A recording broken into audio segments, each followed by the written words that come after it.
Good morning friends, स्वागत आहे तुमचं आजच्या प्री मार्केट रिपोर्टमध्ये. तर मग चला सुरुवात करूयात आजच्या प्री मार्केट रिपोर्टला आणि जाणून घेऊयात की आज आपल्या स्टॉक मार्केटमध्ये काय होऊ शकतं ते. त्याआधी तुम्ही जर चॅनलवर नवीन असाल तर चॅनलला सबस्क्राईब करायला बिलकुल विसरू नका आणि डिस्क्रिप्शनमध्ये लिंक आहे त्यावरती क्लिक करून आपलं डिमॅट अकाउंट देखील ओपन करायला विसरू नका. तर मग चला सुरुवात करूयात आजच्या या भागाला. मित्रांनो, जर आपण US मार्केट शुक्रवारी पाहिले तर US मार्केटमध्ये एक फॉल आपल्याला पाहायला मिळतो ड्यू टू द एनविडिया. कारण एनविडियावरती थोडंसं आपण काय म्हणतो की ट्रम्पचं प्रेशर आहे की ते असं म्हणतात की चायनाला तुम्ही जास्त चिप्स विकू नका. ओके, तर साहजिकच आहे की याचा परिणाम आपल्याला पूर्ण जगावरती हा पाहायला मिळू शकतो. आता बेसिकली जर आपण पाहिलं तर US मार्केट तर रेडमध्येच क्लोज आहे. ओके, ऑलमोस्ट नॅसडॅक 1% डाऊन आहे. त्यानंतर जर आपण शनिवार रविवारमध्ये घडलेल्या घडामोडी पाहिल्या तर त्यामध्ये दोन मेजर घडामोडी आहेत. एक तर म्हणजे जे काही लोकल तिथलं न्यायालय आहे USचं, तर त्यांनी ट्रम्पला सांगितलेलं आहे की तुम्ही जे लावलेले आहेत टॅरिफ्स पूर्ण जगावरती तर ते इलिगल आहेत, तुम्हाला ते संसदेतनं पास करून घ्यायला पाहिजेत. परंतु त्यांनी सोबतच जे काही सुप्रीम कोर्ट आहे तिथलं तर त्याचा दरवाजा देखील त्यांच्यासाठी मोकळा ठेवला आहे.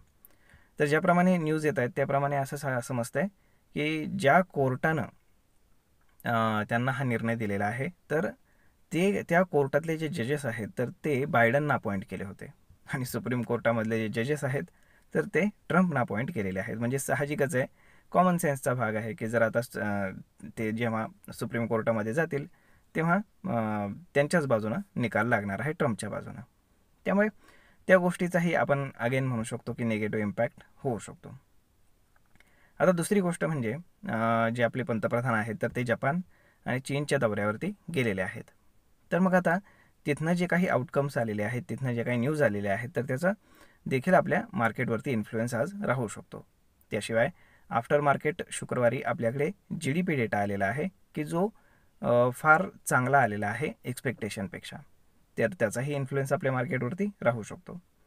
तर या सगळ्या गोष्टी जर आपण पाहिल्या तर काय काय होऊ शकतं ते आपण जाणून घेऊयात. आता जर आपण शुक्रवारी FIS-DIचा डेटा जर पाहिला तर FIS अगेन मेगा सेलर्स होते. ऑलमोस्ट 8,000 कोटींचं त्यांनी सेलिंग केलेलं आहे आणि त्याच्या अगेन्स्ट डोमेस्टिक इन्स्टिट्यूशन्सनं साधारण 11,000 कोटींच्या आसपास बाईंग केलेलं आहे.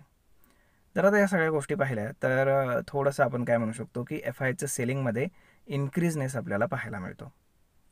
आता FIचे जे शॉर्ट पोझिशन्स आहेत तर ते अगेन मार्केटमध्ये 90% क्रॉस करून गेलेले आहेत. ऑलमोस्ट 92-93% ते गेलेले आहेत.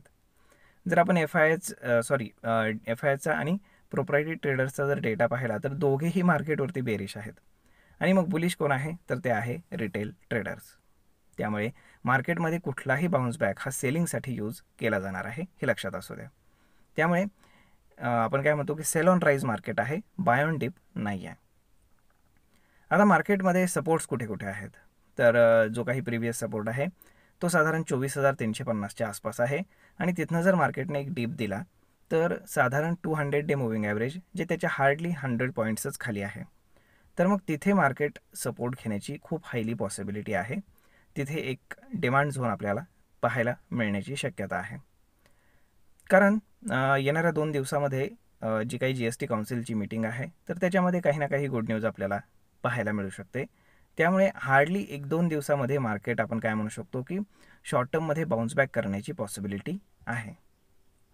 तर पाहूयात काय होतं. जर आपण गिफ्ट निफ्टी आजचं पाहिलं तर आज इंडिकेट करते की मार्केट साधारण एक 40 ते 50 पॉईंट गॅपअप ओपन होईल की ज्याला आपण ऑलमोस्ट फ्लॅट म्हणू शकतो. त्यानंतर निफ्टीची एक्सपायरी इमिजिएट आलेलीच आहे. उद्या लगेचच मंगळवारी निफ्टीची एक्सपायरी आहे. त्यामुळे एक्सपायरीचं प्रेशर देखील मार्केटवरती राहणार आहे. म्हणजे या सगळ्या गोष्टी जर आपण पाहिल्या तर मार्केटमध्ये आपण काय म्हणू शकतो की स्ट्रेंथ नाही आहे. RSIसुद्धा ओव्हरसोल्ड झोनमध्ये आहे आणि बाकीचे सगळे इंडिकेटर्स हे ऑलमोस्ट ओव्हरसोल्ड झोनमध्ये आहेत.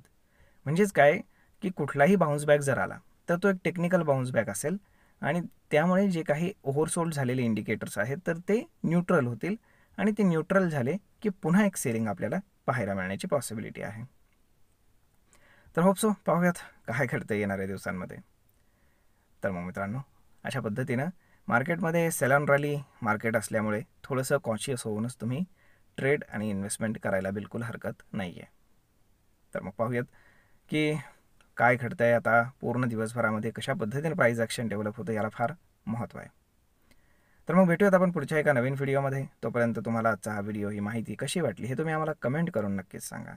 आणि जर आवडली असेल तर आपल्या जवळच्या मित्रमंडळींसोबत देखील हा व्हिडिओ तुम्ही शेअर करायला विसरू नका. धन्यवाद.